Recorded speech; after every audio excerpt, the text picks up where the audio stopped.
जंगल में उस तूफानी रात में आसमान गरजने लगता है। तूफानी हवाओं से जंगल के पेड़ हिलने लगते हैं। उस भयंकर तूफानी रात में डाकू मंगल शेर अपनी गुफा में छिपा हुआ था, क्योंकि डाकू मंगल शेर और उसके साथियों के पीछे जंगल के राजा महावीर और उसके सैनिक पड़े थे। इसी बीच तूफानी रात में डाकू मंगल शेर की पत्नी शेरनी को प्रसव पीड़ा शुरू हो जाती है। तभी मंगल शेर का एक सिपाही भागता हुआ उसके पास आता है। मंगल, महावीर अपने सैनिकों के साथ इसी ओर आ रहा है। थोड़ी देर में महावीर अपने सैनिकों के साथ मंगल शेर की गुफा को चारों तरफ से घेर लेता है। मंगल, तुम्हारे पास भागने का अब कोई रास्ता नहीं है। मेरे सिपाहियों ने तुम्हें चारों तरफ से घेर लिया है। तुम्हारी भलाई इसी में है। तुम इसी समय खुद को मेरे हवाले कर दो।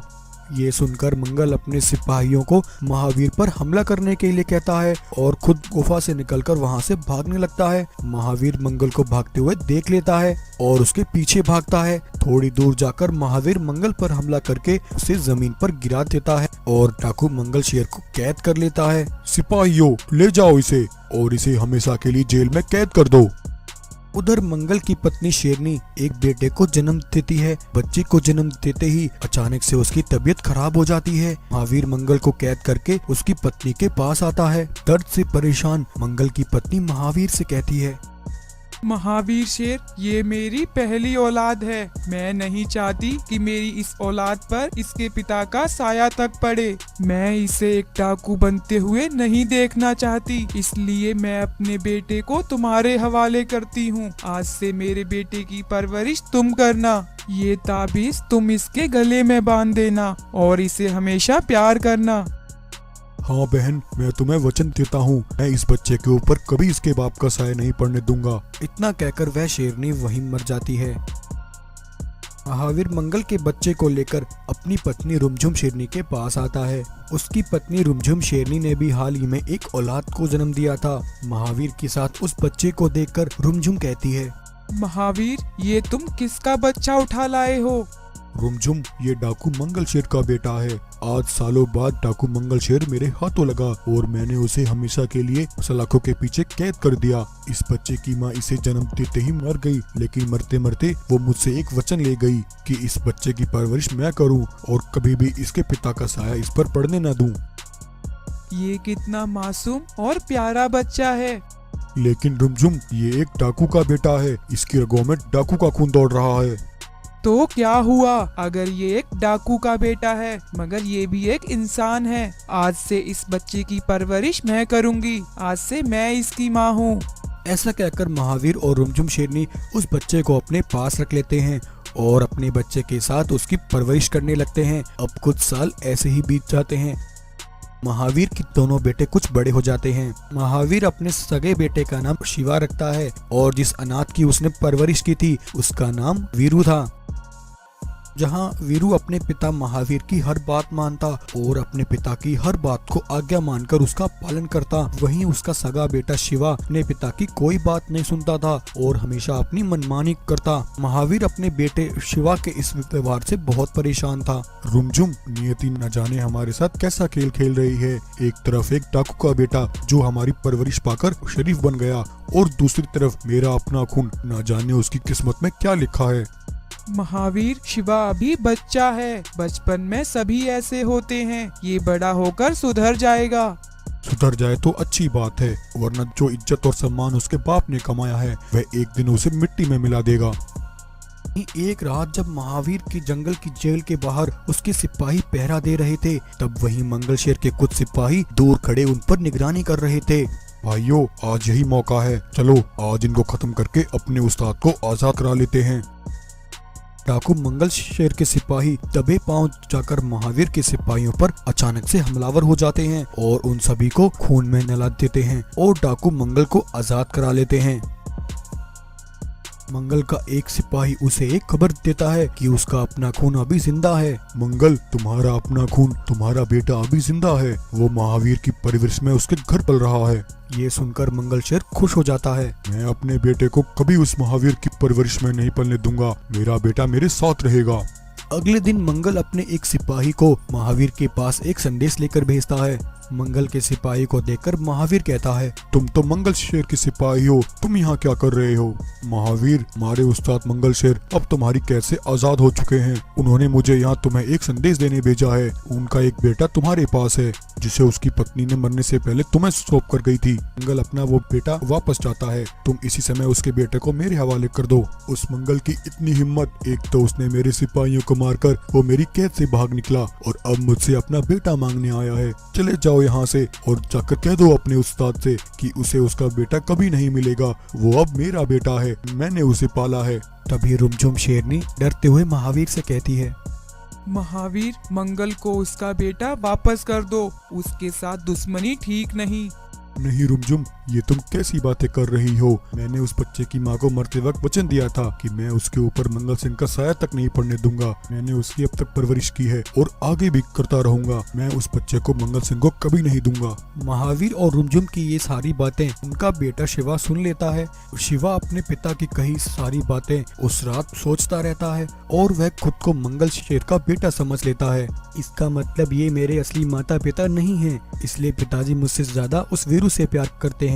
बचपन से लेकर अब तक मुझे प्यार से ज्यादा डांट और फटकार भी मिली है। उधर मंगल का सिपाही उसके पास जाकर उसे सब बताता है। क्या कहा? महावीर ने मेरे बेटे को देने से मना कर दिया।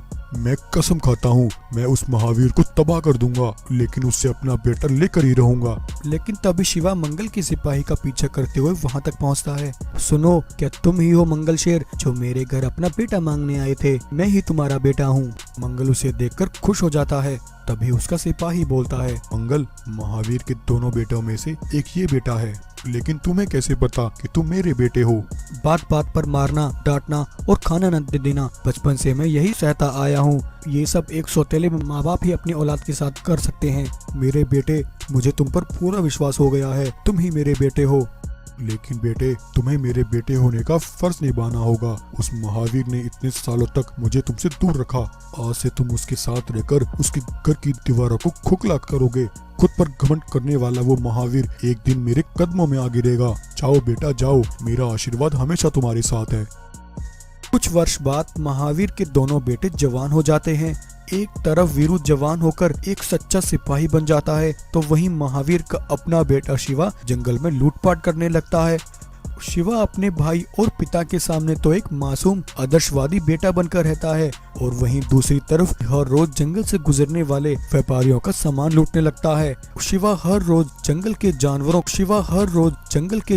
का सामान लूटकर उसे मंगल शेर के ठिकाने पर पहुंचाने लगा। धीरे धीरे डाकू मंगल शेर जंगल से लूटे हुए सामान से बहुत दौलत इकट्ठी कर लेता है और जल्द ही वो अपनी एक बड़ी सेना तैयार करता है। वहीं एक रात शिवा कुछ सिपाहियों को लेकर जंगल से गुजरने वाले कुछ जानवरों को रोक लेता है और उनकी हत्या करके उनका सारा सामान छीन लेता है। उस रात शिवा को ऐसा करते हुए वीरू अपनी आंखों से देख लेता है।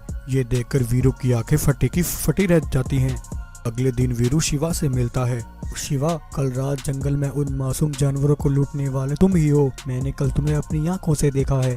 वीरू, लगता है तुम्हें कोई गलतफहमी हुई है। वो मेरी तरह दिखने वाला कोई और शेर होगा। नहीं शिवा, मेरी आंखें धोखा नहीं खा सकती। वो तुम ही थे। इसी समय कबूल करो कि वो तुम ही थे, वरना मैं ये सब पिताजी को बता दूंगा। वीरू, मैं तुम्हारी इनकी दड़बक्कियों से डरने वाला नहीं हूँ। तुम चाहो तो पिताजी को बता सकते हो। अगले दिन शिवा फिर से एक गोरिल्ला को लूट लेता है। उस दिन वीरू शिवा की निगरानी कर रहा था। तभी शिवा को पता लगता है कि उसके भाई वीरू ने उसे देख लिया है। वीरू को देखकर शिवा तेजी से वहां से भागता है। तभी वीरू भागते हुए शिवा के ऊपर एक तीर से हमला करता है। शिवा, उस दिन तो तुम बच गए थे, लेकिन आज पिताजी के सामने मैं तुम्हारा पर्दाफाश करके रहूंगा। अगली सुबह वीरू अपने पिता महावीर को शिवा के बारे में सारी बात बताता है कि जंगल में लूटपाट करने वाला कोई और नहीं, उनका अपना बेटा शिवा है।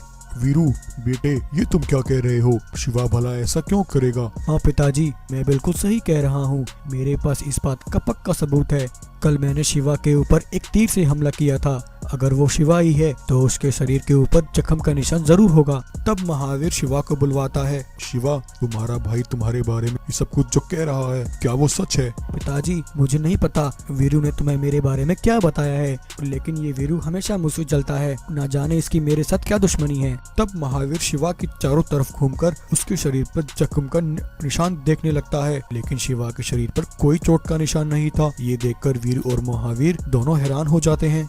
उधर मंगल का एक सिपाही भागता हुआ मंगल के पास आकर उसे एक राज की बात बताता है। मंगल, तुम्हें अपने बेटे को पहचानने में बहुत बड़ी गलती हो गई। तुम्हारा असली बेटा शिवा नहीं बल्कि वीरू है। मैंने आज वीरू के गले में वो तावीज देखा जो तुम्हारी पत्नी ने मरने से पहले महावीर को दिया था। ये सुनकर मंगल हैरान हो जाता है। नहीं, ऐसा नहीं हो सकता। इसका मतलब मैं इतने वर्ष तक अपने दुश्मन की औलाद को पालता आया हूँ। पहले मैं अपने बेटे को वापस लाऊंगा और फिर मैं उस शिवा से भी निपट लूंगा। तब डाकू मंगल शेर अपने सैनिकों को तैयार करता है। सिपाहियों, तैयार हो जाओ, आज वक्त आ गया है उस महावीर से अपना बदला लेने का। आज हम उसे खत्म करके उसके जंगल को फतह कर लेंगे। ऐसा कहकर मंगल अपने सिपाहियों के साथ महावीर के जंगल पर हमला कर देता है और उसके सारे सिपाहियों को मारकर महावीर और रुमझुम शेरनी को कैद कर लेता है। हो हो हो हो हो हो हो। देखा महावीर, आज से ये जंगल मेरा हुआ। परसों पहले तूने इतने लंबे समय तक मेरे बेटे को मुझसे दूर रखा। पहले मैं तुझे मारूंगा, उसके बाद तेरे बेटे को खत्म करूंगा। मंगल अपने सिपाहियों को लेकर शिवा की तरफ निकलता है। तभी इतने में वीरू और शिवा गुफा पर पहुंचते हैं। वीरू और शिवा अपने माता पिता को पिंजरों में कैद देखकर हैरान हो जाते हैं। माँ, पिताजी, ये आपको क्या हो गया? आपको यहाँ किसने कैद किया?